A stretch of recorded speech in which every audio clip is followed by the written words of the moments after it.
नमस्कार। मैं अरुण के शर्मा, एनालिस्ट वन थॉट। आज बात करेंगे जो 98 दिनों बाद पहलगाम हमले के चलती हुई संसद में सूचना दी गई कि हमले के आतंकी पाकिस्तानी थे। 3 आतंकवादियों को मार गिराया गया है, लोकल नहीं थे। ये दावा किया है सिक्योरिटी एजेंसीज ने और 6 सबूत पाकिस्तान के डेटाबेस से मैच किए हैं। और सेना ने कहा है कि हमने जानकारी नहीं दी। सुरक्षा बलों ने 28 जुलाई को मुठभेड़ में 3 आतंकवादियों को मार गिराया था और जिसका नाम दिया गया था ऑपरेशन महादेव। ये लोकल नहीं थे, पाकिस्तानी थे। ये जानकारी सुरक्षा एजेंसियों के अधिकारियों ने सबूतों के आधार पर न्यूज़ एजेंसी पीटीआई को दी थी। अधिकारियों ने बताया कि आतंकियों और एनकाउंटर साइट से मिले 6 सबूतों से स्पष्ट हुआ है कि वे पाकिस्तानी थे। एनकाउंटर साइट से सुरक्षा बलों को आतंकियों के पास पाकिस्तानी वोटर आईडी समेत अन्य सबूत मिले हैं। सुरक्षा एजेंसियों ने इन सबूतों को पाकिस्तान के national database and registration authority NADRA से मैच किया है। आतंकियों के voter I card biometric record Pakistan सरकार की ओर से जारी डिटेल से मैच हुए हैं। इनमें सैटेलाइट फ़ोन, GPS डेटा शामिल हैं। अधिकारियों ने कहा है कि ये सबूत आतंकवादियों की पाकिस्तानी नागरिकता साबित करते हैं। हालांकि रक्षा मंत्रालय के इंटीग्रेटेड डिफेंस स्टाफ IDS ने कहा, सोशल मीडिया पर पहलगाम हमलावरों की पहचान और बैकग्राउंड को लेकर एक रिपोर्ट फैलाई जा रही है। यह रिपोर्ट सेना की ओर से जारी नहीं की गई। स्पष्ट कर दूं फिर दोबारा से कि सेना ने उसको जारी नहीं किया। हमारी सेना जो जारी करती है वो बिल्कुल सटीक, निशाने पर तस्दीक करके 100% कंफर्मेशन रिपोर्ट वो देती है। आर्म्ड फोर्सेस के किसी भी अधिकारी या प्रवक्ता ने यह जानकारी नहीं दी है। पहलगाम आतंकियों के पाकिस्तानी होने के 6 सबूत मैच करते हैं। हम बता देते हैं आपको। पाकिस्तान के नेशनल डेटाबेस से जुड़े बायोमेट्रिक रिकॉर्ड, फिंगरप्रिंट, चेहरे की पहचान, फैमिली डिटेल। पाकिस्तानी चुनाव आयोग की voter ID slip Lahore Gujranwala की वोटर लिस्ट से मैच करती है। सैटेलाइट फ़ोन आतंकवादियों के कॉल रिकॉर्ड और लोकेशन की जानकारी मैच करती है। पहलगाम हमले के दौरान चली गोलियों के खोखे एनकाउंटर के बाद बरामद फाइलों से मैच करती है। एक खून से सनी शर्ट भी मिली है जिसका DNA तीनों आतंकवादियों के DNA से मैच करता है। कोई भी DNA विश्व में किसी एक आदमी का दूसरे से मैच नहीं करता, परंतु इनका कर रहा है, तो इसका मतलब ये वही आतंकवादी हैं। अब ऑपरेशन महादेव पहलगाम हमले के मास्टरमाइंड समेत 3 आतंकी मरे थे। जम्मू कश्मीर में श्रीनगर के दाची गाम नेशनल पार्क के पास हरवान इलाके में 28 जुलाई को सुरक्षा बलों के साथ मुठभेड़ में 3 पाकिस्तानी आतंकवादियों को मार गिराया गया था। सेना ने यह कार्रवाई ऑपरेशन महादेव के तहत की थी। बाकी 2 आतंकियों की पहचान जिब्रान और हमजा अफगानी के रूप में हुई थी। जिब्रान 2024 में सोनमर्ग सुरंग प्रोजेक्ट पर हुए हमले में शामिल था। आतंकियों के पास अमेरिकी M4 कार्बाइन, AK-47, 17 राइफल और ग्रेनेड मिले। अब ये, क्योंकि ये न्यूज़ है, और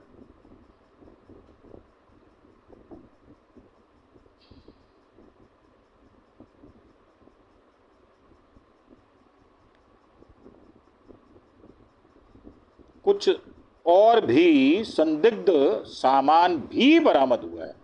सेना मंगलवार को ऑपरेशन महादेव पर जानकारी दे सकती है, यानी कल 5 अगस्त 2025 को।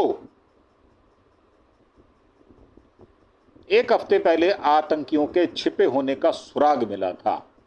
जम्मू कश्मीर के उपराज्यपाल मनोज सिन्हा ने पाकिस्तानी आतंकियों के मारे जाने की पुष्टि की थी, तस्दीक कर दी थी। उन्होंने बताया कि पुलिस प्रशासन इस बारे में पूरी जानकारी देगा। मैं सेना, पुलिस और इस ऑपरेशन में शामिल सभी लोगों को बधाई देता हूं। मैं भी बधाई देता हूं। मुझे गर्व है अपनी सेना पर। हम अपनी सेना पर जान न्यौछावर करने वाले भारत के वो वंशी हैं, वो हिंदुस्तानी हैं, जो हम अपनी फौज, पुलिस पर न्यौछावर हो जाते हैं। हमारे लिए वो हमारे सिर का ताज है। और रक्षा सूत्रों के अनुसार एक हफ्ते पहले सुरक्षा बलों को श्रीनगर के दाची गांव जंगल में आतंकियों के छिपे होने की खुफिया जानकारी मिली थी। इनपुट्स मिलते हैं। जो भी इस सर्विस में रहा है उसको पैटर्न पता है, किस पैटर्न से काम किया जाता है। और इन आतंकियों ने हमले के बाद पहली बार एक चाइनीज अल्ट्रा कम्युनिकेशन सेट को फिर से एक्टिव किया था।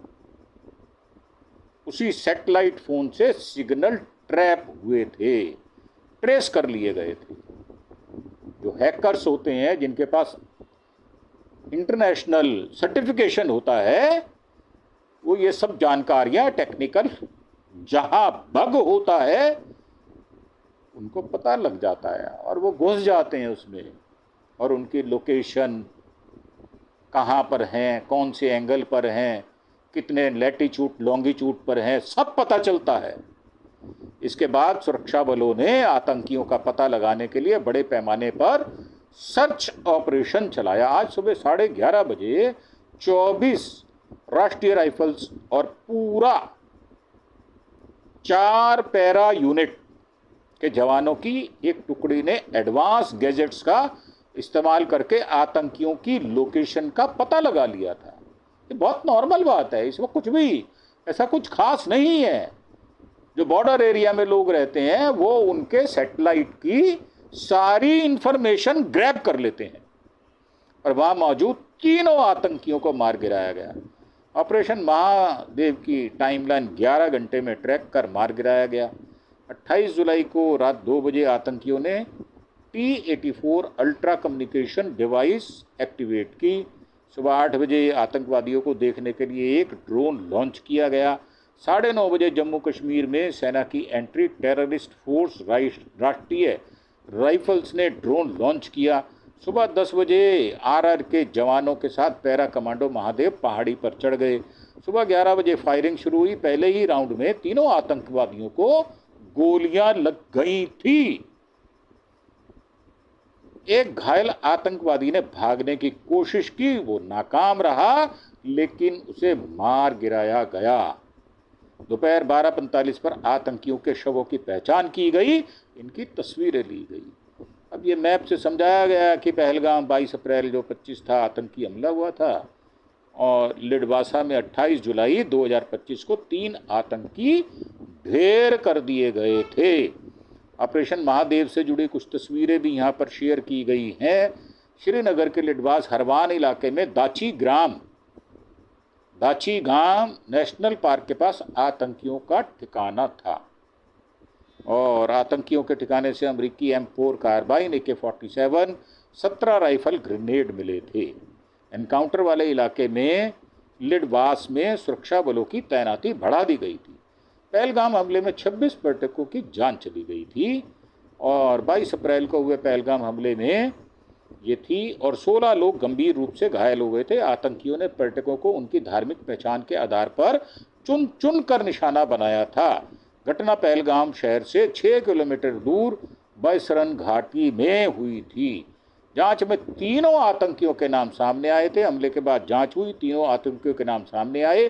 24 अप्रैल को अनंतनाग में 3 स्केच जारी किए थे, जिनमें 3 आतंकियों के नाम थे। अनंतनाग का आदिल हुसैन ठोकर, हाशिम मूसा उर्फ सुलेमान और अली उर्फ तन्हा भाई।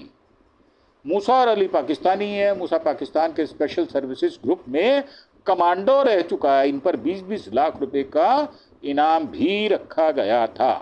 फिलहाल यह साफ नहीं हुआ कि एनआईए ने जिन 2 आरोपियों को गिरफ्तार किया था, उन्होंने इन्हीं 3 आतंकियों के नाम उजागर किए थे या किन्हीं और आतंकियों के नाम थे। ये बात अभी तस्दीक नहीं हो पाई। अनंतनाग पुलिस ने 3 संदिग्ध आतंकियों के स्केच जारी किए थे, जिनमें हाशिम मूसा, ये लश्कर तैयबा का 20 लाख रुपए इनाम था, और अली भाई, ये लश्कर तैयबा का था, 20 लाख रुपए इनाम था, और तीसरा था आदिल हुसैन ठोकर, ये भी लश्कर तैयबा का था, इनाम 20 लाख रुपए था।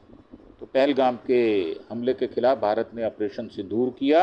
100 आतंकी मारे गए, 9 ठिकाने तबाह किए गए, जो हम बहुत पहले आपको बता चुके हैं। अब इस बात को भी 100 दिनों से ज़्यादा बीत चुके हैं। बैसरन घाटी में पहलगाम में ये आतंकी हमला हुआ था, जिसमें 26 टूरिस्टों को गोली मार दी गई थी। पुलवामा के बाद ये सबसे बड़ा आतंकी हमला था। हमले के 15 दिन बाद भारत ने पाकिस्तान और पीओके में 9 आतंकी ठिकानों पर एयर स्ट्राइक की थी, जिसका नाम रखा गया था ऑपरेशन सिंदूर। भारत ने कहा कि हमले में 100 से ज़्यादा आतंकी ढेर जैश सरगना मसूद अजहर के परिवार के 10 सदस्य, 4 सहयोगी भी मारे गए थे। और इस विषय में लोकसभा में राजनाथ, उन्होंने पाकिस्तान में सीज फायर दवार में नहीं किया गया, यह हमारा मकसद आतंकी ठिकाने तबाह करना था, सेनाओं ने अपना लक्ष्य हासिल कर लिया था, ये भी कहा है। और ये सोमवार को कहा गया था संसद में। ऑपरेशन सिंदूर पर रक्षा मंत्री ने बताया था कि हमने आतंकियों को उनके घर में घुसकर मारा। सेना ने आतंकियों से हमारी माताओं बहनों के सिंदूर का बदला लिया। उन्होंने कहा यह सिंदूर की लाली शौर्य की कहानी है। इस कार्रवाई में 100 से अधिक आतंकी और हैंडलर मारे गए थे। हमने पूरा ऑपरेशन 22 मिनट में पूरा कर लिया था। तो ये थी हमारी प्रस्तुति आपके लिए, क्योंकि जो देश प्रेम की बात होती है तो जज्बा और जोश बाहर आ जाता है। उसका कारण है जिसने अपने जीवन में बेल्ट और कैप की नौकरी की, भले ही वो किसी भी फोर्स में रहा हो, अगर भारत के 3 शेर उसके माथे को सुशोभित करते हों और कंधे पर किसी पुलिस, चाहे राज्यों की हो, चाहे सीआरपी हो, चाहे वो बीएसएफ हो, चाहे सीआईएसएफ हो, अगर उसके कंधे पर वो निशान लगे हुए हैं तो वो बिना किसी जोश के भारत की रक्षा कर सकता है, सक्षम होता है। वो ट्रेनिंग होती है उसके पास, जज्बा होता है, विचार होते हैं और एक भावना होती है साथ में। अगर कोई छेड़ दे उसको तो वो अपने देश की संप्रभुता, अखंडता के लिए जान दे भी सकता है और जान ले भी सकता है। कोई फर्क नहीं पड़ता उसको। अपने जीवन में बहुत सारे इस प्रकार के काम कर चुका होता है जो देश के प्रेम से ओतप्रोत होते हैं, और वो जोश ठाठे तब मारता है जब दुश्मन देश का कोई आतंकवादी हमारी सेना का कोई भी जवान अगर ढेर कर देता है तो वो जोश से भर जाता है। उसे किसी व्यक्ति की जरूरत होती नहीं है, वो अपने आप प्रफुल्लित हो जाता है। तो जो बैकग्राउंड है हमारा, वो बेल्ट और कैप का है। इसलिए भारत की आन बान शान पर कोई भी उंगली उठाएगा तो वो हाथ कंधे से उखाड़ लिया जाएगा। बस इतना ही कहना है, देश प्रेम में समझौता नहीं होगा, ये ऐसा ही रहेगा और मरने पर तिरंगे में लिपट कर जाएंगे। ऐसी भावना बचपन से ही हमने पाल रखी थी। और जब पाकिस्तान जैसा दुर्दांत आतंकवादियों को पालने वाला जब ढेर कर दिया जाता है तो हमारे लिए वैसे ही सम्मान की बात होती है।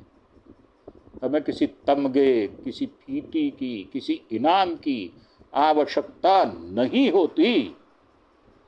इन्हीं शब्दों के साथ आप भी देश प्रेम में रहें, आप भी देश प्रेम से ओतप्रोत रहें, देश की सेवा करें, देश की निष्ठा में विश्वास रखें, उसकी अखंडता, शौर्यता, संप्रभुता पर पूरा उसको अक्षुण्ण रखें। इन्हीं शब्दों के साथ आपसे आज्ञा लेते हुए एक बार फिर से प्रार्थना, आप हमारे चैनल अरुण के शर्मा एनालिस्ट वन थॉट को सब्सक्राइब अवश्य करें, ताकि आपको इस प्रकार के जोशीले शब्दों से हम नवाजते रहें और खुद भी अपने आप में गर्व महसूस करें। इन्हीं शब्दों के साथ आपका धन्यवाद। Thank you.